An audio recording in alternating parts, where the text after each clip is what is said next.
Perkenalkan, nama saya Tesalonika Gloria Elma Simanjuntak dengan NIM 2329915070.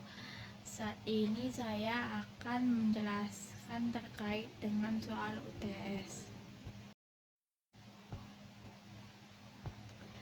Yang pertama, apa yang dimaksud dengan asymmetrical warfare?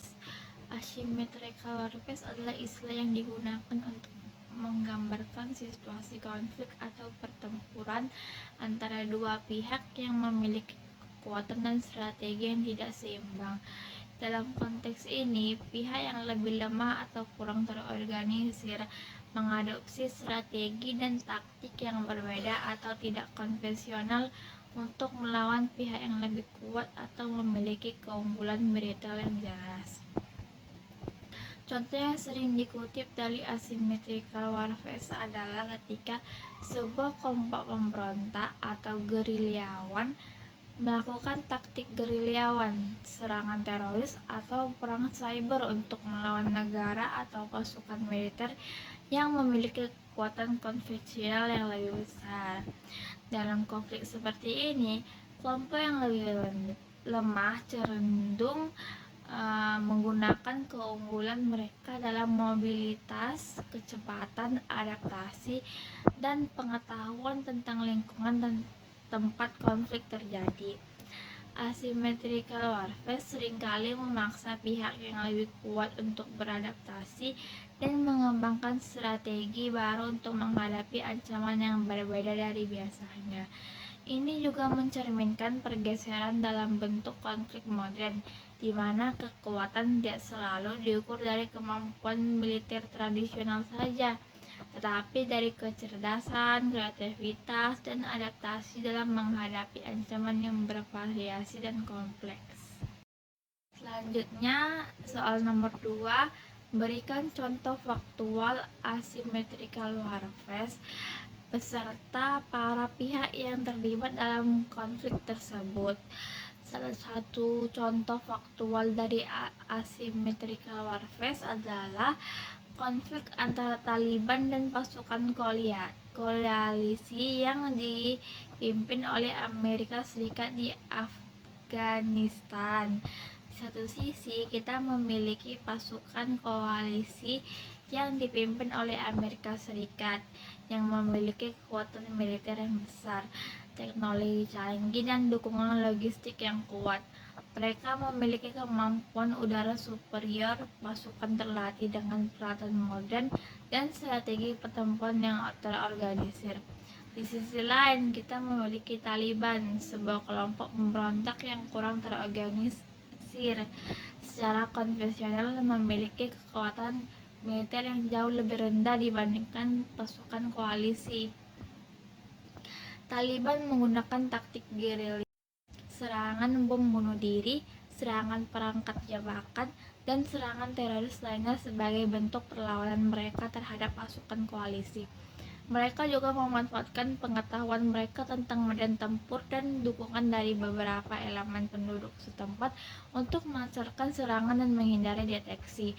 Konflik ini mencerminkan asymmetrical warfare kedua pihak karena kedua pihak memiliki perbedaan yang signifikan dalam hal kekuatan militer, strategi, dan taktik yang digunakan. Pasukan koalisi meskipun memiliki keunggulan militer yang jelas, seiring menghadapi tantangan dan kesulitan dalam menghadapi taktik dan strategi yang tidak konvensional dari pihak Taliban yang memanfaatkan kelemahan-kelemahan ini untuk mencapai tujuan mereka. Soal yang ketiga, asymmetrical warfare yang tidak seimbang dapat mengancam penerapan prinsip proporsionalitas dengan potensi penggunaan senjata dan metode perang yang dilarang. Jelaskan pendapat Anda apa yang dilakukan oleh hukum moneter untuk menghadapi ancaman asymmetrical warfare mendatang.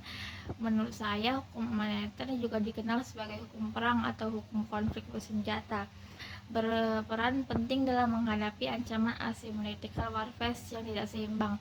Salah satu langkah yang diambil untuk hukum moneter untuk mengatasi ancaman ini adalah dengan memperkuat prinsip proporsionalitas dalam penggunaan senjata dan metode perang yang dilarang. Prinsip proporsionalitas dalam hukum humaniter menekankan bahwa penggunaan kekuatan militer dan senjata harus sebanding dengan tujuan militer yang dikejar dan harus memperhitungkan risiko terhadap populasi sipil serta kerusakan yang tidak proporsional terhadap infrastruktur sipil. Dalam konteks asymmetrical warfare, di mana pihak-pihak yang terlibat mungkin memiliki kemampuan dan kekuatan yang tidak seimbang. Prinsip proporsionalitas menjadi semakin penting untuk mencegah penyalahgunaan kekuatan militer.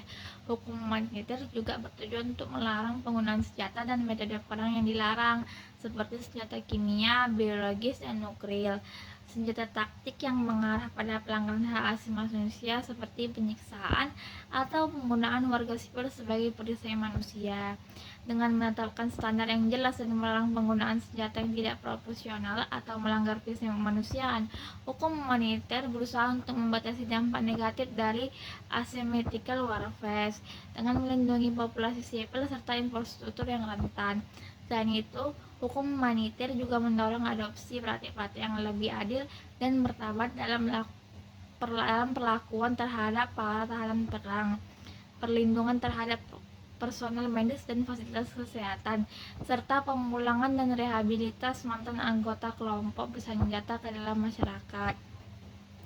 Dengan menggabungkan prinsip-prinsip proporsionalitas, larangan terhadap senjata dan taktik yang dilarang, serta perlindungan terhadap populasi sipil dan prajurit yang tidak bersenjata, hukum humaniter berupaya untuk meminimalkan dampak negatif dari asymmetrical warfare dan memastikan bahwa konflik bersenjata dilakukan dengan standar kemanusiaan yang tinggi.